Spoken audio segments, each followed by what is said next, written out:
Firing के बाद Trump ने अपने समर्थकों को एक ईमेल भेजा है और इस ईमेल में ट्रंप ने लिखा है कि मैं कभी आत्मसमर्पण नहीं करूंगा।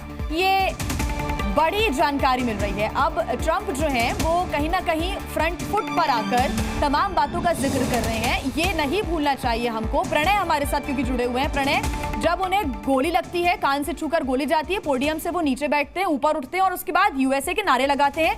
अब ईमेल भेज रहे हैं क्योंकि देखिए चुनावों का समय है, लेकिन यहाँ पर ट्रंप पीछे हटने को कहीं भी तैयार नहीं है। ईमेल में लिखा है मैं आत्मसमर्पण कभी नहीं करूंगा। उनका ये एक पर्सनालिटी कहीं ना कहीं दिखा रहा है। बिल्कुल, मैं डोनाल्ड ट्रंप का वो स्टेटमेंट ही और जो उनका ईमेल है जो उन्होंने समर्थकों को लिखा है वही मैं पढ़ रहा था। और जाहिर तौर पर देखिए ये नहीं भूलना चाहिए जिया कि वो एक मंजे हुए राजनेता बन चुके हैं। अब एक बिजनेसमैन से राजनेता और अमेरिका के राष्ट्रपति रह चुके हैं वो 45वें। तो ऐसे में वो इस घटना के बाद में इसका राजनीतिक तौर पर फायदा उठाने की पूरी कोशिश करेंगे। जिस तरीके का जेस्चर उनका उस समय देखने को मिलता है, उसके बाद वो मुट्ठी भींच कर और नारे लगाते हुए वहां पर नजर आते हैं, अपने समर्थकों को चार्ज करते हुए भी नजर आते हैं। वो इसको भुनाने की कोशिश करेंगे कि ये उनके ऊपर हमला है, उन्हें खत्म करने की कोशिश है। क्योंकि आप देखें कि पिछले 4 साल के दौरान लगातार डोनाल्ड ट्रंप इसी चीज को उजागर करते रहे, इसी चीज को बनाए रखे कि किस तरीके से उनके समर्थकों को दबाने की कोशिश हो रही है 6 जनवरी की घटना के बाद। लेकिन इस बीच वो अपने आप को टफ और बहुत ज्यादा मजबूत भी दिखाते आए हैं और कुछ वैसी ही तस्वीरें हमें आज भी देखने को मिली हैं।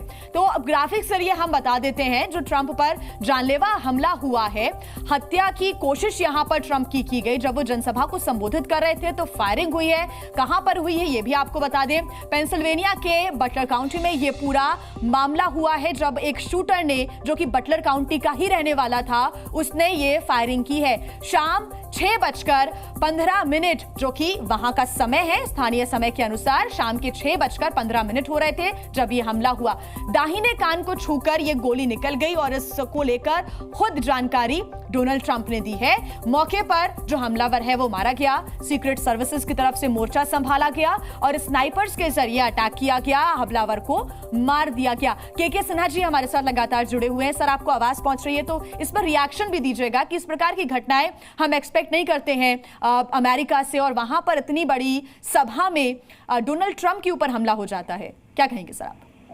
जय हिंद जी। देखिए अभी 1 महीना मैं अमेरिका में रह के आया हूँ और जब वापस लौटा हूँ, जिस तरह से पूरी परिस्थितियां मैंने ऑब्जर्व की 1 महीने के अंदर में, तो पूरे ये जो वायलेंस की कल्चर है, चाहे उसमें आप गन कल्चर कह लीजिए, और जिस तरह से पूरी की पूरी डिविजन्स हैं पूरे यूनिवर्सिटीज के अंदर में। मैं UCLA में गया था, लॉस एंजलिस में, वहां जो जिस तरह से डेमोन्स्ट्रेशंस हो रही हैं, इस तरह से डिवाइड मैंने अमेरिका की नहीं देखी थी।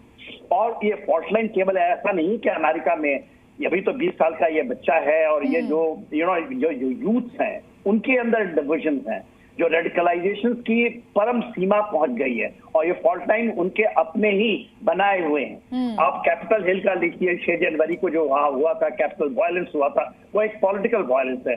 और पूरी की पूरी जो मैं वहां ऑब्जर्व करके आया हूँ, इतनी फॉल्ट लाइन आ चुकी हैं। और इसमें ये नहीं कि केवल उनके इंटरनल चीजें हैं, जो ग्लोबल इश्यूज हैं, खास करके ट्रांस अटलांटिक में, जिस तरह से यूक्रेन और आप देख रहे हैं नाटो का, क्योंकि डोनाल्ड ट्रंप बहुत चीजों के बरखिलाफ हैं।